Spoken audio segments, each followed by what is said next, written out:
Welcome back friends. इस video में हम पढ़ेंगे क्लास 9 साइंस एनसीईआरटी का चैप्टर 10 ग्रेविटेशन। ये हमारा पार्ट 4 है। आज हम पार्ट 4 पढ़ेंगे 10.5 थ्रस्ट एंड प्रेशर। ऊपर के सभी टॉपिक्स हम पिछली वीडियोस में पढ़ चुके हैं, तो चलिए स्टार्ट करते हैं। पहले उन्होंने हमें यहाँ पे कुछ क्वेश्चन पूछे हैं। Have you ever wonder why camel can run in a desert easily? क्या कभी आपने सोचा है जो कैमल होता है वो डेजर्ट के ऊपर इतनी ईजिली चल क्यों पाता है? Why an army tank weighing more than 1000 ton. अब जो आर्मी टैंक होता है उनका जो वेट होता है बहुत ज़्यादा होता है, 1000 टन होता है। तो ये वाले जो टैंक है वे यहाँ पे एक चैन के ऊपर मूव कैसे कर पाते हैं? वाया ट्रक और अ मोटर बस has a much wider tracks. और जो ट्रक होता है, मोटर बस होती है, इनके जो टायर्स होते हैं वो इतने मोटे मोटे क्यों होते हैं?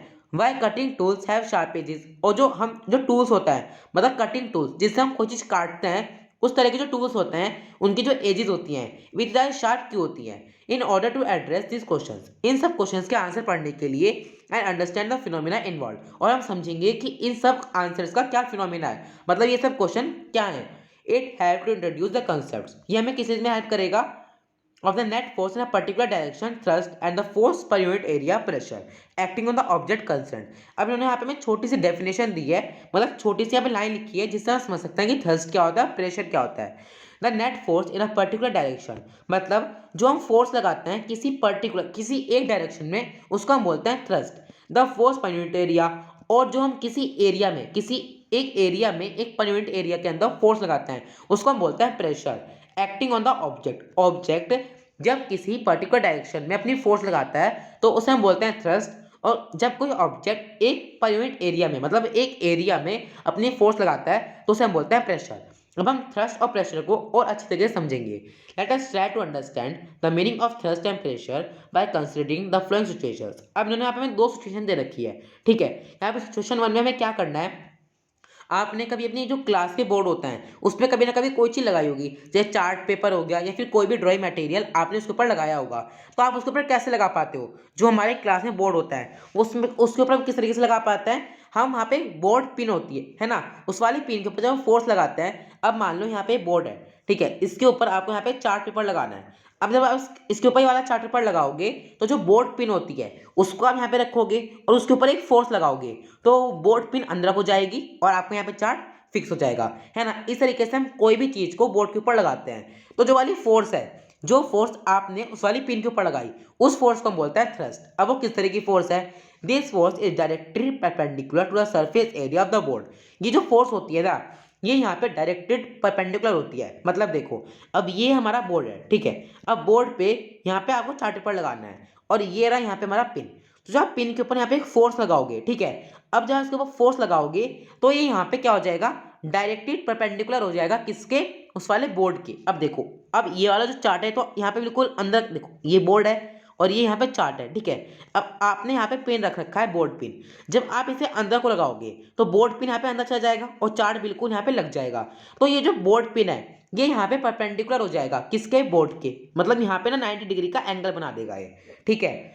This force is directed perpendicular to the surface area of the board. Board के सरफेस एरिया के ऊपर ये जो यहाँ पे फोर्स है ये यहाँ पे डायरेक्टली परपेंडिकुलर बना देती है और इस वाले फोर्स को हम बोलते हैं क्या? थ्रस्ट, ठीक है। अब यहाँ पे सॉल्यूशन 2 क्या है? You stand on loose sand. अब आपको यहाँ पे खड़े होना है एक लूज सैंड पे, मतलब एक मिट्टी के ऊपर आपको यहाँ पे खड़े होना है। Your feet go deep into the sand. जो आपके फीट है, जो आपके पैर है, वो नीचे की तरफ जाना शुरू हो जाएंगे।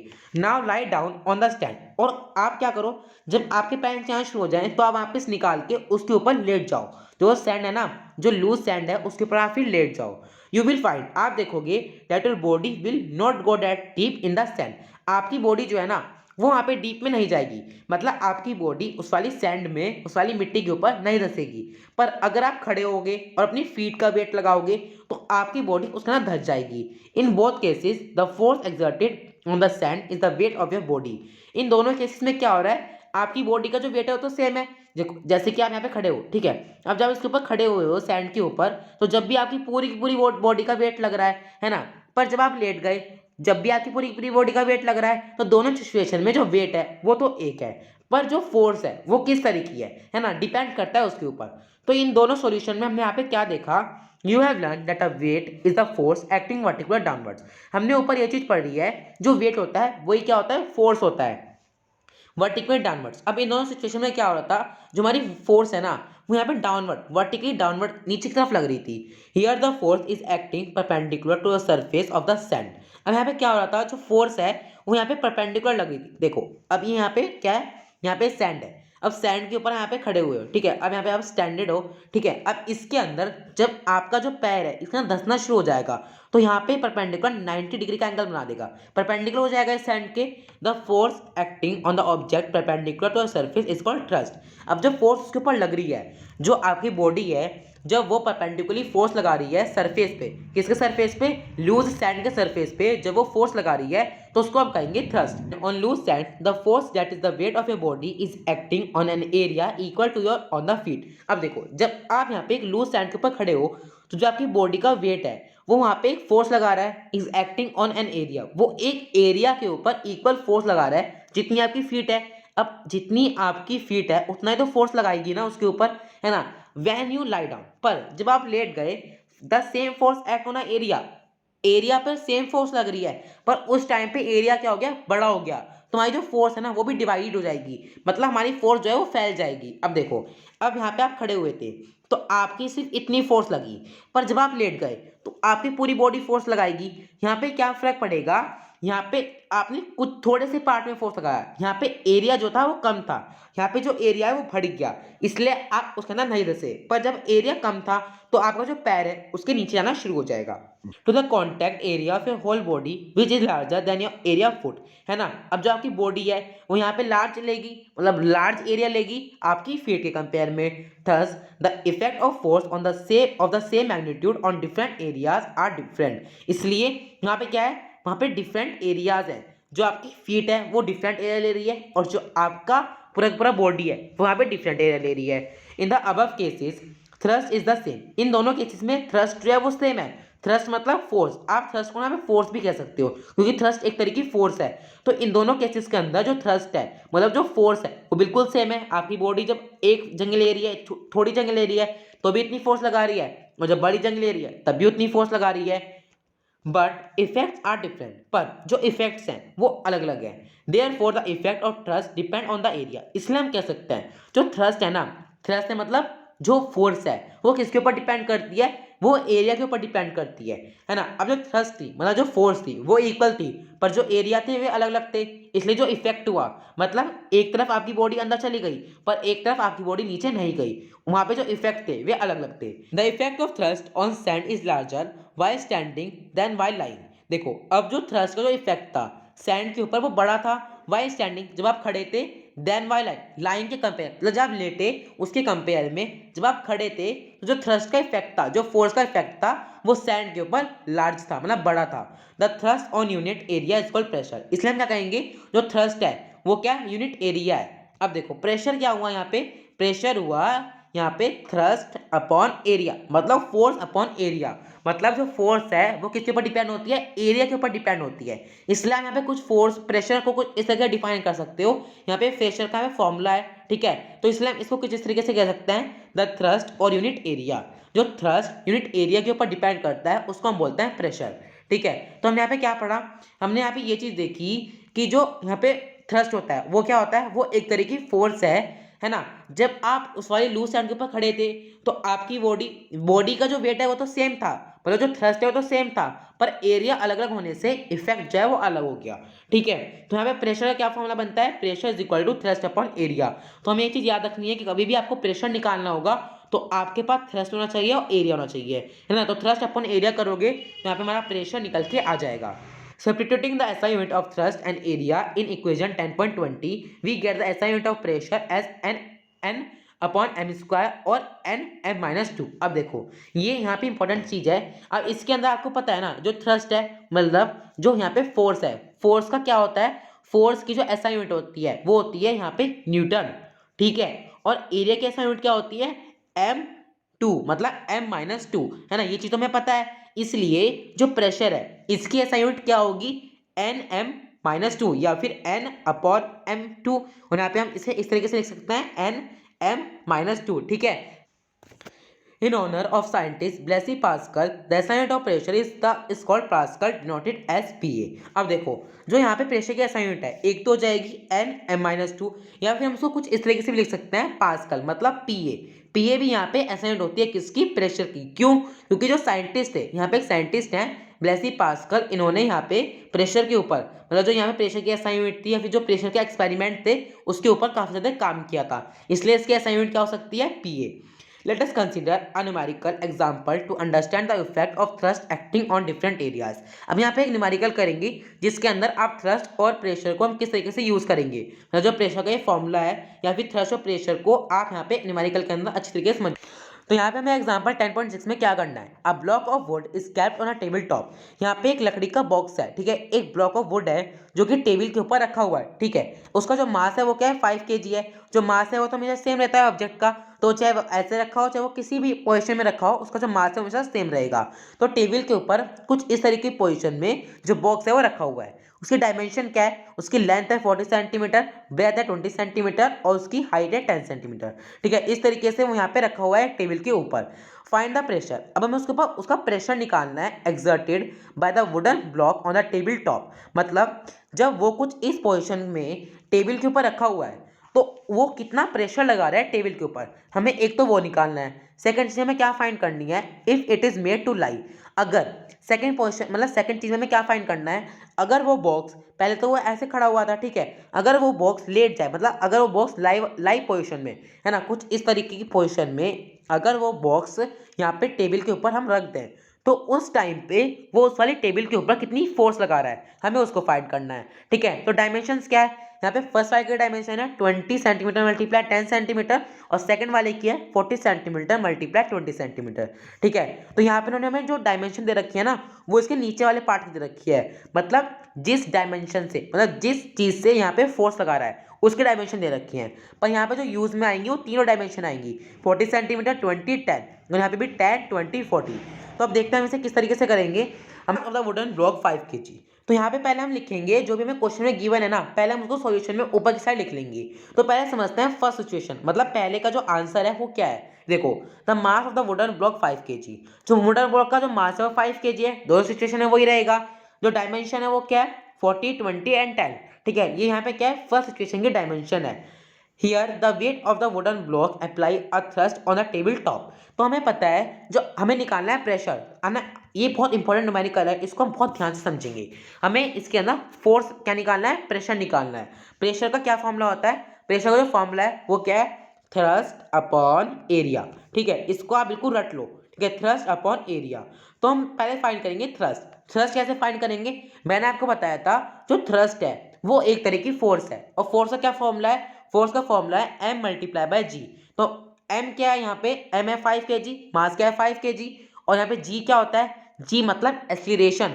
जी हमने पिछले वाली वीडियो में पार्ट 3 में हमने समझा था g को निकालना। तो g क्या है? 9.8 ms-2। तो यहाँ पे इसकी मल्टीप्लाई करेंगे तो निकल जाएगी फोर्स। एरिया कैसे निकालते हैं? आपने मैथ में पढ़ा होगा। एरिया हम निकालते हैं किसी भी साइड का लेंथ मल्टीप्लाई ब्रेथ। लेंथ क्या है? 20, ब्रेथ क्या है? 10। तो यहाँ पे क्या आ जाएगा? 0.02 m2 सेंटीमीटर में आएगा, फिर आपको उसे मीटर में चेंज करना है। तो प्रेशर का क्या है? Thrust upon area. थ्रस्ट क्या है? 49 न्यूटन, और एरिया क्या है? 0.02 m²। तो यहाँ पे अपॉन में रखेंगे और यहाँ पे हमारा आंसर क्या आया? 2450 न्यूटन m², ठीक है, m-2। तो यहाँ पे न्यूटन जो है वो क्या है? थ्रस्ट मतलब फोर्स का, ठीक है, और m² क्या है? साइड का। तो ये यहाँ पे निकल के आ गया क्या? प्रेशर, फर्स्ट सिचुएशन का। अब में क्या करेंगे? सेकंड सिचुएशन में फॉर्मूला ये रहेगा, प्रेशर का क्या रहेगा? Pressure is equal to force मतलब थ्रस्ट, ठीक है, थ्रस्ट अपॉन क्या आ जाएगा? एरिया। हमें ये चीज पता है। अब देखो यहाँ पे क्या चीज अलग है, हमने ये चीज ऊपर भी पढ़ी थी कि हमेशा जो थ्रस्ट होता है, मतलब जो फोर्स होती है वो एक ही होती है, ठीक है। जो हम फोर्स लगाएंगे वो बिल्कुल सेम होगी, ठीक है। इफेक्ट जो होंगे वो अलग अलग होंगे, है ना, पर जो फोर्स है वो सेम होगी। इसलिए हमने ऊपर फोर्स निकाल चुके हैं। फोर्स क्या निकाली हमने ऊपर?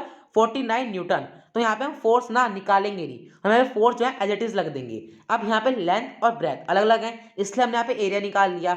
एरिया क्या आ जाएगा? 0.08 m²।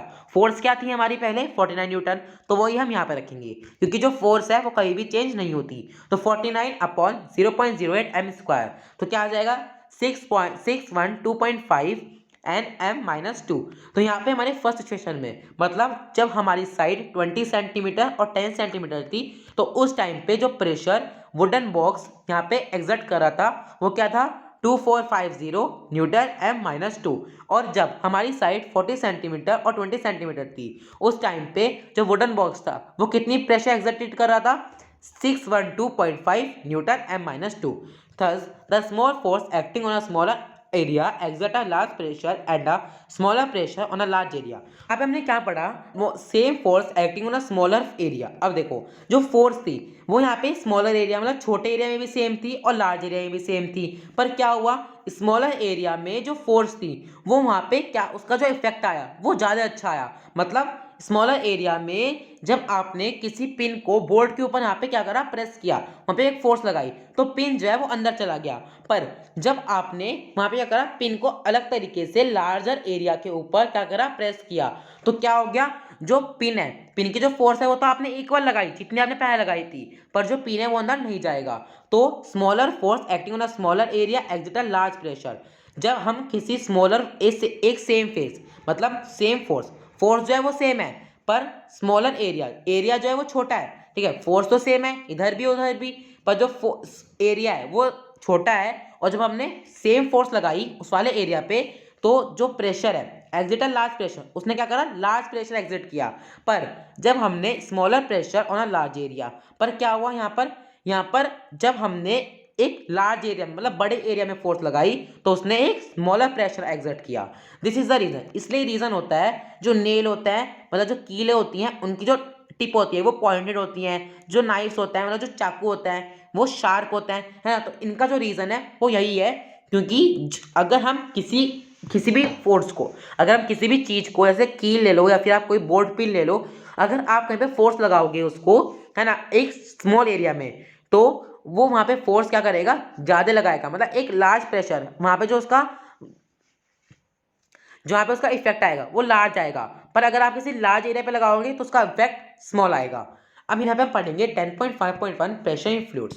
पहले समझते हैं कि फ्लूइड्स क्या होता है। जितनी भी आपकी गैसेज है ना लिक्विड है सब फ्लूइड्स होते हैं, ठीक है। अब जो सॉलिड है सॉलिड जैसे हम सॉलिड है, अगर आप किसी बेड के ऊपर बैठोगे और वहां से खड़े होगे तो जब आप बैठे थे उसके ऊपर तो जो आपका सोफा या फिर जो बेड है जो उसका गद्दा है वो दब जाएगा, जब आप खड़े होगे तो वो दोबारा वापस आ जाएगा, है ना।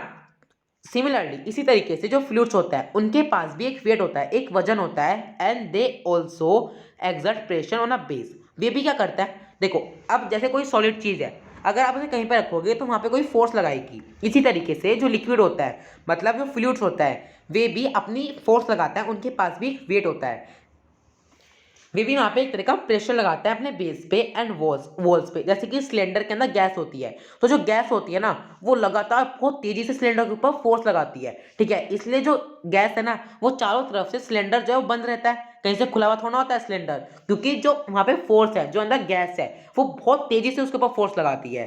Pressure exerted in any confluent mass of fluid is terminated undiminished in all the direction. इसलिए हम किसी भी फ्लूइड को मतलब किसी भी गैसेस को किसी भी लिक्विड को हम बिल्कुल बंद रखते हैं क्योंकि उनके पास भी एक वेट होता है और वो भी एक प्रेशर एग्जिट करती हैं, ठीक है। अब पढ़ते हैं बियोंसी। अब बियोंसी क्या होता है, ठीक है।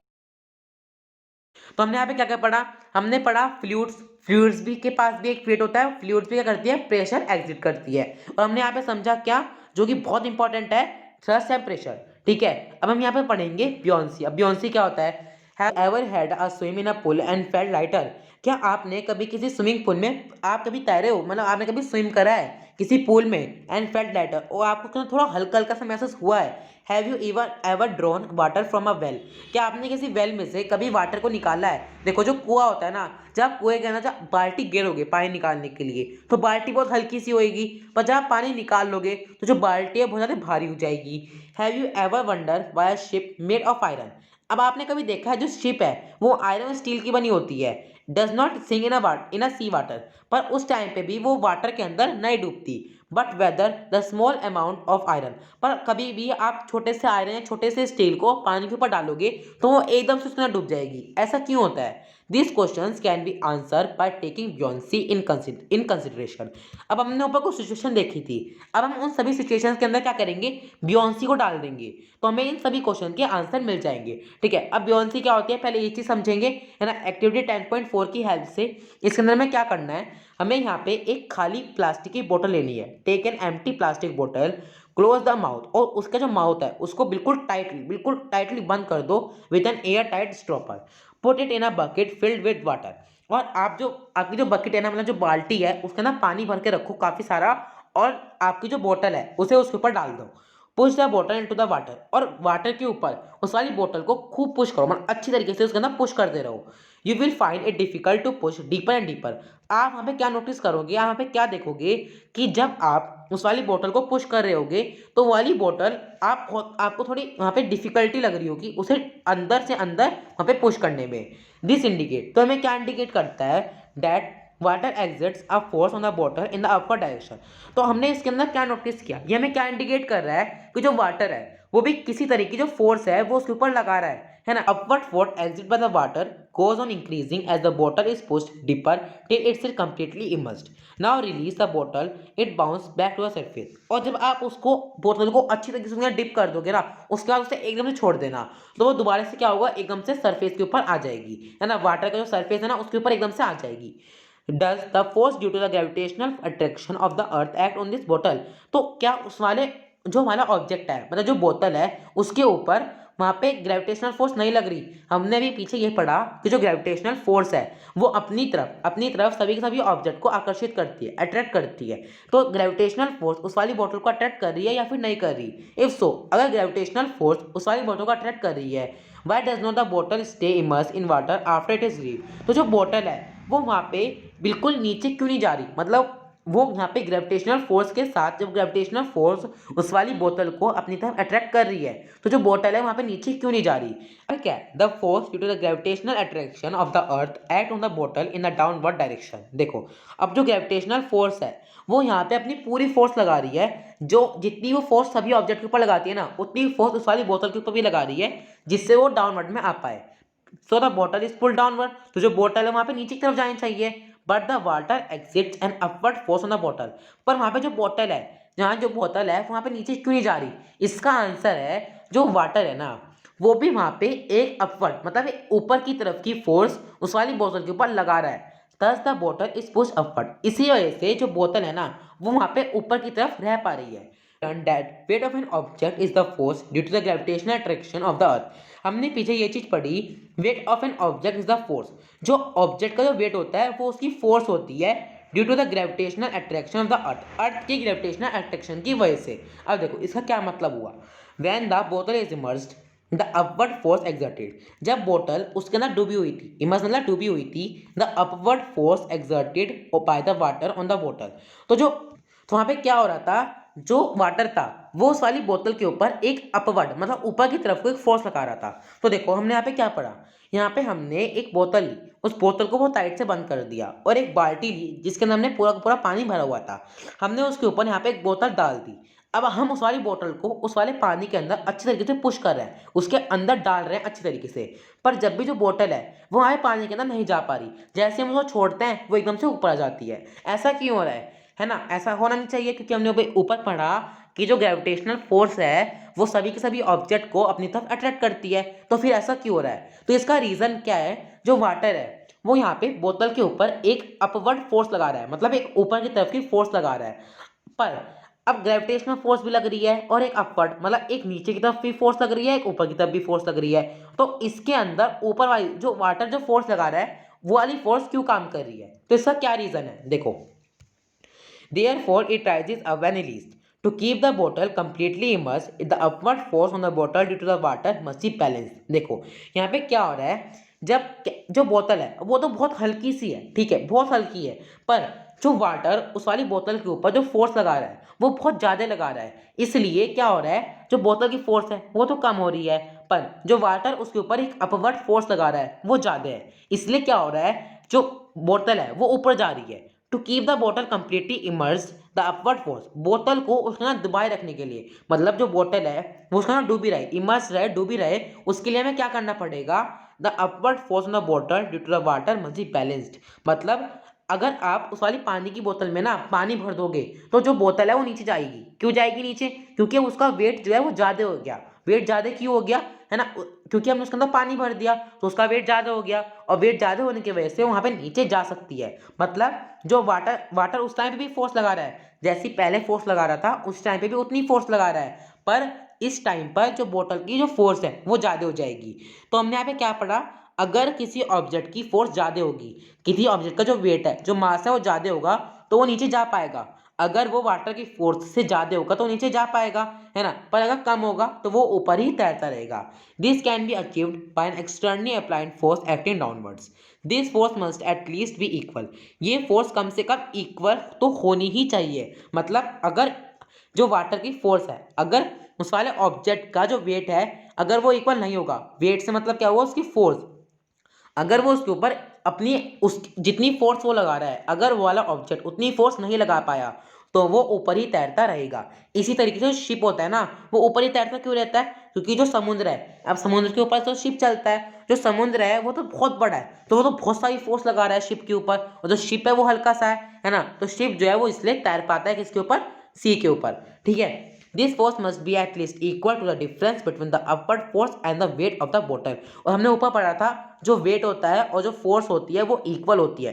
ठीक है, weight is equal to force, इसलिए हम चाहे उसे फोर्स कहते हैं चाहे हम वेट करते हैं, तो हम इसलिए कह सकते हैं कि जो बोतल का जो फोर्स है वो ज़्यादा होनी चाहिए, या फिर जो बोतल के वेट है वो ज़्यादा होनी चाहिए, है ना? तो upward force exerted by the water on the bottle is known as the upthrust और बियॉन्ड फोर्स। हाँ, अब आपको यहाँ पे समझ में आ गया होगा बियॉन्ड फोर्स क्या होती है। The upward force exerted by the water, जो वाटर यहाँ पे अपवर्ड ऊपर के सभी ऑब्जेक्ट को जो वाटर ऊपर की तरफ लाने की कोशिश करता है ना? उसी तरीके उस वाली फोर्स को हम कहते हैं अपथ्रस्ट, या फिर आप कह सकते हो बियॉन्ड फोर्स। ठीक है, तो बियॉन्ड क्या होती है आपको यहाँ पे समझ में आ गया ना? जो वाटर एक अपवर्ड फोर्स लगाता है उसको हम कहते हैं अपथ्रस्ट या फिर buoyant force. In object experience a force of buoyancy when they are immersed in a fluid, the magnitude of the buoyant force depend on the density of the fluid. तो हम क्या कह सकते हैं? जो बियॉन्ड फोर्स की जो magnitude होता है वो किसके ऊपर डिपेंड करता है? फ्लूइड के ऊपर डिपेंड करता है। ठीक है, तो इस वीडियो में बस इतना ही। अगर आपको वीडियो अच्छी लगी हो तो वीडियो को लाइक करना। यहाँ पे हमने क्या बियॉन्सी, ऊपर हमने यहाँ पे क्या चीज़ समझी थी? ऊपर हमने यहाँ पे देखा था थ्रस्ट एंड प्रेशर, तो यहाँ पे मेरा थोड़ा सा ही रह गया है, एक तो 10.5.3 और यहाँ पे 10.6 आर्चिमेड प्रिंसिपल, ये छोटा सा ही है ना? तो पार्ट 5 में हम ये सब कंप्लीट कर लेंगे। तो थैंक यू फॉर वॉचिंग।